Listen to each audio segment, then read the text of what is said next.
अन्नदाता म्हणजे शेतकरी आणि नारी म्हणजे महिला यांच्या विकासाचं राजकारण हेच खऱ्या अर्थाने देशाला विकसित करू शकतं।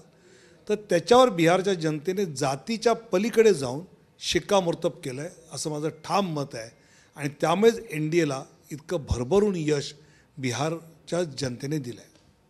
प्रश्न एक विचारला जातोय की आता मुख्यमंत्री कोणाला केलं जाणार, भाजपच्या जागा जास्त मला वाटतं मागच्या वेळी सुद्धा भाजपच्या जागा जास्त होत्या 75, जदयू 45 होत्या, पण मुख्यमंत्री आम्ही नितीशजींना केलं होतं आणि हा निर्णय केंद्राचं नेतृत्व पाची पक्षांचं मिळून करतात तर ते योग्य वेळी याचा निर्णय नक्की घेतील।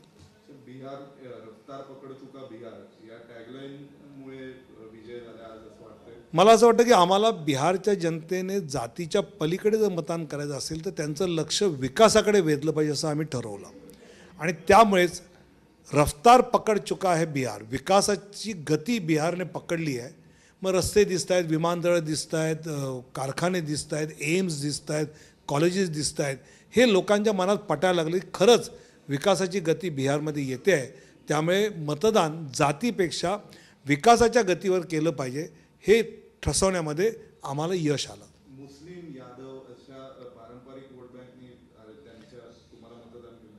मी या निवडणुकीतलं सगळ्यात मोठं यश आम्ही हेच मानतो की 30 जागा एनडीएच्या अशा आहेत की ज्या तथाकथित मुस्लिम यादव बहुल विधानसभेतल्या आहेत की जिथे एनडीएला मतच मिळणार नाही, डिपॉझिट जाईल अशी चर्चा होती, पण तिथे सुद्धा एनडीएचा उमेदवार जिंकतो आहे।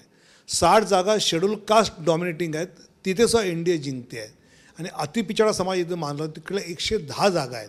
त्यामुळे मला वाटतं जातीच्या पलीकडे जाऊन विकासाची गती जो वाढवेल त्याला बिहारवासियांनी आपला आशीर्वाद दिला आहे। नवीन सरकार कधीपर्यंत स्थापन?